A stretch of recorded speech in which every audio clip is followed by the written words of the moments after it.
우리 패널 세 분께서 지금 안을 주신 그 부분에 대해서 우리 방청석에서 혹시 궁금하신 어느 패널 분한테 질문하실 분 계십니까?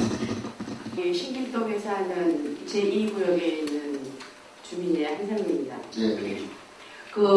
요번에 이 뉴타운 재개발에 대해서 여러 신문과 시에서 여러 가지 말이 많았습니다.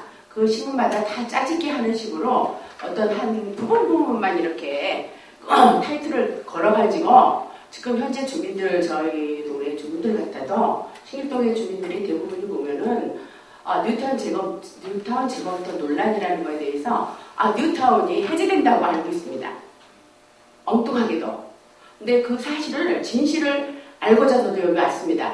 그리고 여러 가지 신문을 다 훑어보고 또 인터넷도 들어가서 보고 이렇게 전체적으로 딱 알아보니까는 지금 말씀하시는 논제에 맞게끔 뉴타운을 해제할 수 없다고 시에서 주장을 하고 그 다음에 그 해법의 논란에 대해서 문제점이 있다는 거를 시한폭탄을 안고 있다고 시에서도 알고 있다고 표현을 하고 있는 걸로 알고 있습니다. 그러고 그러는데 김용수 씨라는 분이 시에 쓰시는 분 말씀이 분담금 문제가 있다고 그럽니다. 그의 분담금이라는 걸 가만히 생각을 해보니까는 그것이 우리 주민들이 원해서 뉴타운 재개발을 시작한 것도 아니고 또 원래 제일 처음에 목적은 주민의 삶의 질을 높여서 우리가 잘 사는 선진국으로 가자고 시작을 한 건데 뚜껑을 열어봐서 막상 시행을 해보니까 너무나 엉망진창이고 이것이 무조건 한다고 해서 될 일이 아니라는 걸 지금 알기 때문에 이런 문제점이 자꾸 야기돼서 저희가 이런 일까지 생긴 걸로 알고 있습니다. 저는 주민의 한 사람으로 이 나라의 백성의 한 사람으로서 하고 싶은 말이 있습니다. 분담금 문제 때문에 이 여러 사람들이 뉴타운 재개발이 소리 없는 테러입니다. 이러는 국민을 상대로 한 저는 사기라고 봅니다. 이런 일을 벌리는 자체는 이 정치하는 사람들이나 행정을 하시는 분들이 도대체 주민의 소리를 어디로 듣고 계시는 겁니까?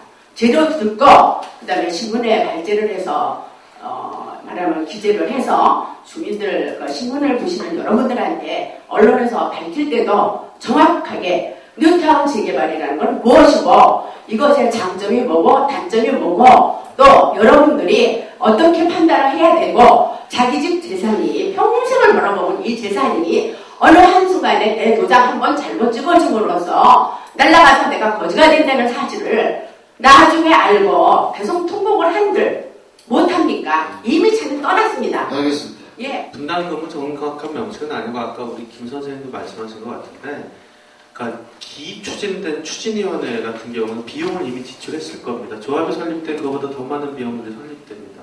상식적으로만 알아두시면 추진위원 때 쓴 비용은 추진위원회가 해산되거나 구역 지정이 되면 토지 등 소유자가 그거를 책임질 의무가 없습니다. 근데 이제 조합이 설립됐을 때 조합 같은 경우는 추진위원 때 쓴 비용을 승계한다고 그렇게 해서 통과시키는데 그래도 걱정하지 마십시오. 우리나라 법원의 판결은 이 조합이 귀책 사유가 조합원들에게 없습니다. 이거 해상 과정에서 그렇게 되면 그거에 대한 구상권 청구를 우리 법원에서 받아들이지 않습니다. 그래서 조합원들에게 청구하지 않습니다. 문제는 김윤수 본부장께서 만약 그 얘기를 했다면 이런 의도로 했을 겁니다. 기추진된 추진위원회나 조합의 임원들은 지금 어떻게 걸려있냐면 비용을 한 20-30억씩 땡겨오는 조건으로 다 연대보증했을 겁니다. 그 사람들은 이 사업이 무산되면 개별적으로 다 가압류가 걸려갖고 죽을 겁니다. 재산 다 뺏길 겁니다. 그러니까 그분들은 더 적극적으로 하시려고 나오실 겁니다.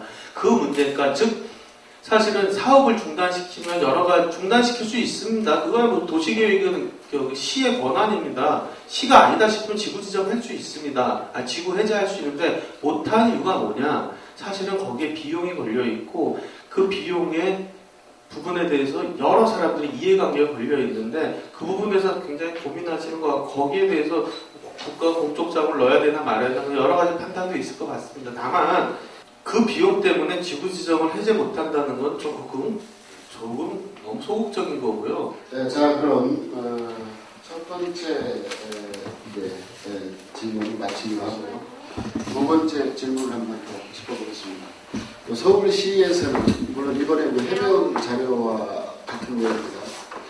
뉴타운 지구의 장기간 건축 허가 제한을 재산권 침해를 받아온 존치 구역 중에서 주민이 원할 경우에 의견을 수렴해서 건축물 신증축이 가능하도록 건축 허가 제한 해제를 추진하겠다고 이렇게 했는데 이 부분에 대해서 한번 의견을 들어보겠습니다. 우리 또 먼저 이정미 사실 이제 이 부분도 뉴타운 사업이 예정된 어떤 시간 안에 추진이 되지 못하기 때문에 또 나온 얘기라고 이제 보여지는데요. 어쨌든 뉴타운 사업은 뉴타운 사업대로 이제 전면 재검토에 들어가면서 근데 이제 이 사업이 어떻게 될 건가를 결정하는 시간까지 실제로 그 존치구역 안에 있는 굉장히 낙후한 어떤 건물이라든가 정말 이렇게 집이라는 것은 주민들이 굉장히 편리하게 살기 위한 곳이잖아요. 근데 이것이 뉴타운 사업이 제대로 안 되기 때문에 이 굉장히 낙후한 시설이나 건물에서 피해를 보는 또 주민들이 장기간 방치되어서도 저는 안 된다고 보고 있거든요. 그렇기 때문에 실제로 그 존치구역 안에 정말 필요한 어떤 그 요구, 이해관계를 갖는 주민들의 다수가 일정한 재개발, 재건축이라고 하는 것이 정말 요구되어진다라고 하면은 주민의 요구를 수렴해서 이 부분은 이 부분대로 별도로 또 해결해 가는 것이 옳지 않겠는가라고 생각이 듭니다. 그리고 이 문제를 해결할 때 역시 그러니까 그 문제의 원인이라고 하는 것이 또 뉴타운 사업이 장기간 실패 과정을 가면서 발생한 문제이기 때문에 서울시가 이 문제도 시급하게 함께 해결을 해가되 전치구역 안에 발생하는 문제에 대해서는 실질적인 해법을 갖는 그리고 주민들의 요구와 의견을 수렴해서 진행하는 이런 방식으로 해결해야 한다고 생각합니다. 해제를 한다고 그러는데요. 건축법상 4m, 폭 4m 이상의 도로를 끼고 있지 않은 토지는 재축이나 신축을 할 수가 없어요. 따라서 행정목적 달성을 위해서 제한할 수도 있지만 행정목적 달성이 불가능할 경우에는 지구지정을 해제하는 게 당연합니다. 당연하다 할지라도 과연 우리가 재산권 행사, 즉 신축이나 재축이나 이걸 할 수 있느냐 하는 것은 각자 가지고 있는 토지가 4m 이상 도로를 끼고 있느냐 없느냐 그에 따라서 달라집니다. 그래서 아까 말씀드렸던 것과 마찬가지로 지구지정 해제를 위한 주민투표를 한다거나 또 조합에서 어떤 결의를 할 때는 반드시 이 점을 감안을 하셔야 될 거예요.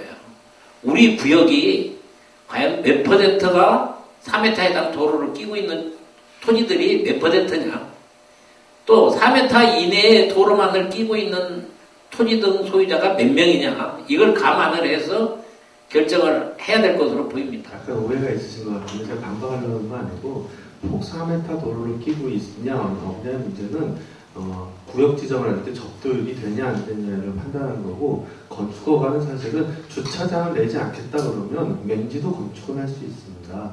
그리고 이제 주차장을 설치할 수밖에 없는 다가구 주택을 질 때는 차가 진입할 수 있는 도로를 갖고 있느냐 없느냐에 따라서 건축허가 문제가 있는 거고 조금 건축허가는 다른 것 같습니다. 존치지역은 그 두 가지는 아닙니다. 존치정비구역과 존치관리구역은 아닌 거고 서울시가 건축허가 제한은 주민 의사를 묻어서 풀겠다고 하는 곳은 존치관리구역입니다.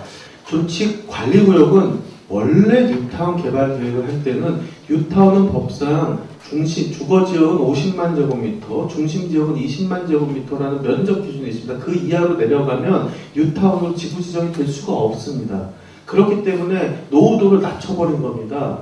보통 일반 주택 재개발 경우 노후도가 60% 이상 돼야 되는데 건축에 한 20년 이상 된 건축물이 뉴타운은 그게 적용받아갖고 48%, 50% 노후 안에도 갈 수 있게 만든 겁니다. 네, 맞습니다. 그럼에도 불구하고 노후도가 안 맞으니까 존치정비구역이 생긴 겁니다. 근데 존치관리구역은 아예 개발을 안 하려고 했던 겁니다. 단독 다가구주택 지역으로 전략적으로 비축하려고 했던 동네입니다. 그런데 그 동네 주민들도 그때 당시에는 전 주민들도 문제 있다고 생각합니다. 그때 당시에는 개발하고 싶다고 개발시켜달라니까 거기도 그냥 노후화 시키려고 건축 제한을 해버린 겁니다. 사실은 뉴타운 계획의 원래 계획상 존치관리구역 말 그대로 관리하겠다는 동네였습니다. 지속적으로. 존치정비구역은 노후도가 안 되니까 약간 동네를 썩힌 다음에 노후도 맞으면 개발하겠다는 개념이었고 존치관리구역은 그냥 냅두겠다는 동네였어요. 오히려 건축 제한을 해제하려면 존치정비구역을 해제하고 존치관리구역은 아예 건축 제한을 묶었으면 안 되는 동네였습니다. 근데 도초법상 건축 제한을 다 묶어놓고서 동네를 다 썩혀놓고서 이제 와서 존치관리구역 풀겠다는 것은 어불성설이고 저는 현재 우리 뉴타운 지역에는 원주민의 정착률이 한 10% 내외로 알고 있는데요. 이에 대한 문제점과 혹시 뭐 대안이 있다면 또 이 부분 한번 짚어보겠습니다. 주민 여러분에게 정말 죄송하지만 옛날 재개발 사업도 원주민 정착률은 많이 돼도 50%를 넘지 못한 지역이 허다합니다. 보통 원주민 정착률은 옛날 같은 90년대 초중반만 하더라도 뭐 35%, 40%, 그 정도밖에 안 됐습니다. 50, 많이 나온 데가 50%. 제가 말씀드렸지만 이 도시 재정비 사업인 이 주택 재개발 사업은 원주민 정착률과 전혀 상관없는 사업입니다. 이게 원주민 정착률이 의미 있는 정착률의 개념이 되려면 흔히 얘기하는 정부가 그 도시 개발 사업에 얼마를 투자했더니 거기에 원래 거주하고 있던 주민들, 세입자를 포함해서 얼만큼 그 개발된 동네에 다시 살더라. 그게 원주민 정착률이고 지금 하는 사업은 다 주민이 건설사, 은행돈 끌어다 가는 사업이기 때문에 말 그대로 비즈니스입니다. 비즈니스는 뭐냐면 이미 수익이 나면 팔고 떠나겠다는 거예요. 저는 원주민 정착률을 높이기 위해서 이런저런 방법을 쓰겠다는데 원주민 정착률은 전제가 있어야 됩니다. 정부, 즉 공공이 재정을 포함한 여러 가지의 정책적 지원을 했다. 그 결과 얼마가 정착되느냐 이게 의미 있는 비율이지 지금 구조에서는 사실은 비즈니스 모델이기 때문에 소형지분 같은 경우는 아시잖아요. 이미 손바퀴 끝났고요. 저기 재개발 사업 반대하신 분들은 팔리지 않은 물건을 가지고 있는 큰 평수 40평 이상 그분들은 죽어라고 안 팔리니까 나가지도 못하고 들어가지도 못하니까 반대하시는 거고요. 그래서 저는 원주민 정착을 따지려면 지금 방식에서 원주민 정착을 따질래야 따질 수가 없다는 생각을 했고 그래서 30% 이상 나오기가 현실적으로 어렵다는 판단입니다.